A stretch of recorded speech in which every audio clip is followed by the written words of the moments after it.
Usually I make videos about how the seminal Batman the Animated Series adapted comic book villains by taking all the best bits from their appearances and abandoning all of the convoluted stuff.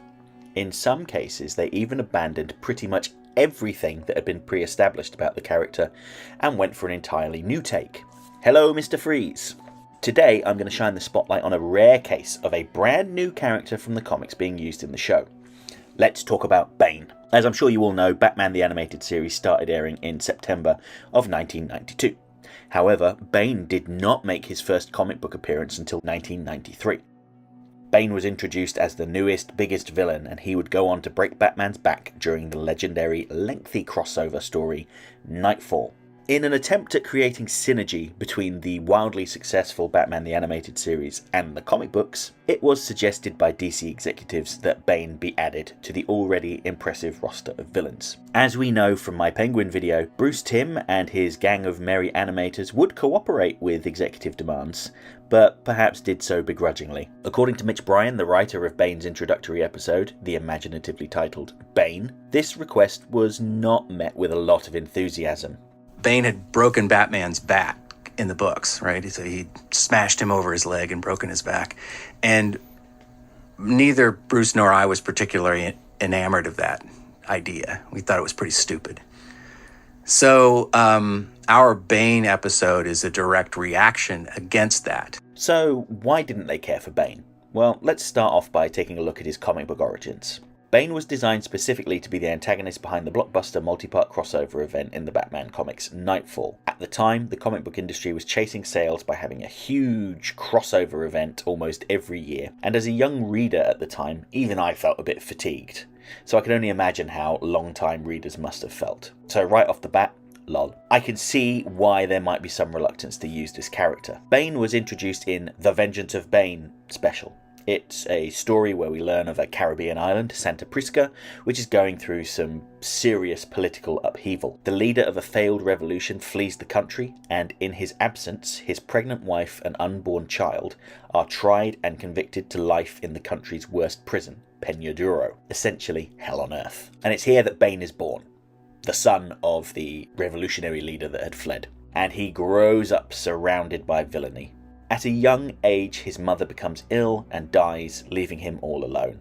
As you might imagine, a young boy left unsupervised in a maximum security prison is perhaps not a good idea. Following a scuffle, Bane was left with a severe head injury which put him in a coma. There he was greeted by a vision of his future self, who told him that he would become a great man, but first he needed to overcome his fears. His fears were presented to him in the form of a giant bat. Upon waking from his coma, Bane savagely murders the person responsible for his injury and is thrown into solitary confinement for over a decade.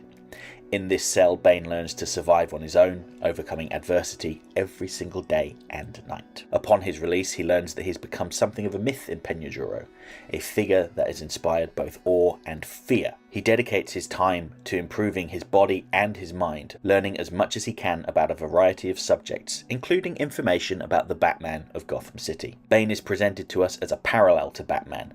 While they have their similarities, they're both orphans that dedicate themselves to reaching peak physical and mental conditioning in response to the cruel hand that life has dealt them. However, they are opposites. Bruce Wayne was raised by a wealthy, loving family, and although he suffers a great loss, he takes that negativity and uses it for good. Bane, meanwhile, was raised in absolute poverty, devoid of love and affection, and uses his negative experience to empower himself and dominate any who might challenge him. Both are legends in their own right, but while Batman earns his reputation through theatricality and intimidation, Bane's reputation is earned through brutality and murder.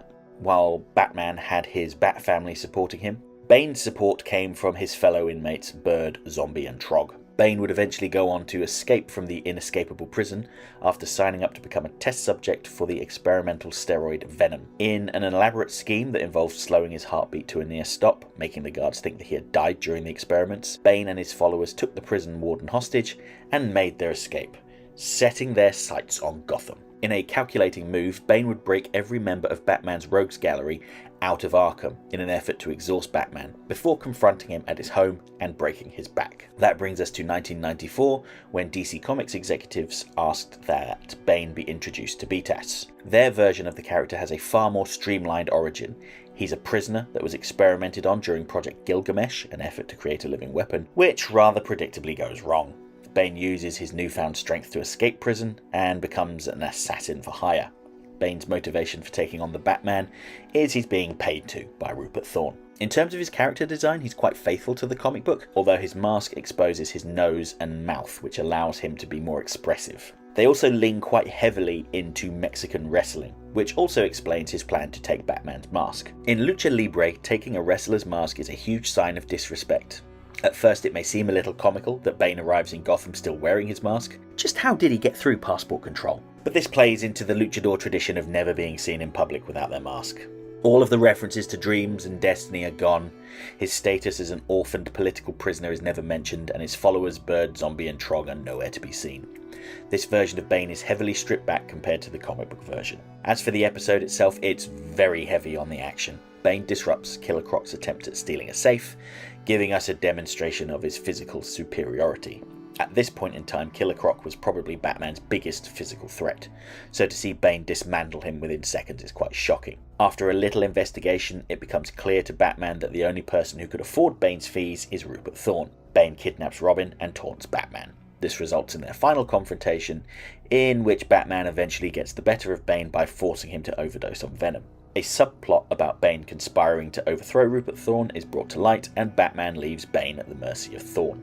Going back to Mitch Bryan's interview on Batman the Animated Podcast, he states that, Yeah, and this Bane episode was a kind of reaction to what was happening in the comics. And that's really also really fun. Like the fact that we could be having conversations with, alternate realities in the DC universe, that's pretty cool. That's a very exciting idea.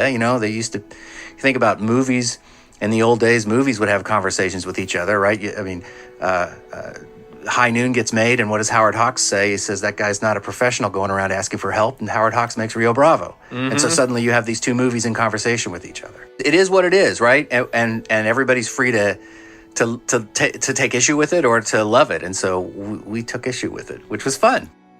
And I have to say, I really like this take. Just because they didn't care for Knightfall, that didn't mean they would trash it. Instead, they took the basic concept and did their version of it. An action-heavy, visually impressive episode. It may not be deep or profound, but it is enjoyable. Bane makes a second appearance in the tie-in comic book Batman and Robin Adventures number 12. This issue picks up almost immediately where Bane left off. After being beaten senseless and left for dead by Rupert Thorne's henchmen, Bane recovers and weans himself off of venom. He kidnaps Rupert Thorne and attempts to kill him as a peace offering to Batman. Of course, Batman is not down with that. We don't see Bane again until the new Batman Adventures Over the Edge. If you've not seen this episode, I am about to spoil the big twist, so skip ahead to the next chapter if you don't want it spoiled. Still here? Okay.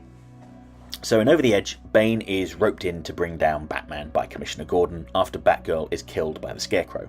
Gordon had unleashed the full power of the GCPD on Batman, but he still evaded capture. So Gordon decides to bring in some muscle. Enter Bane.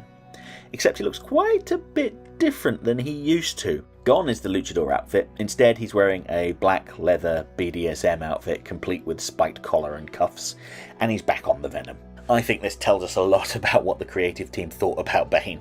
Upon meeting Batman, he states, I'm pleased you remember me, Mr. Wayne. This indicates that some time has passed since he last met Batman.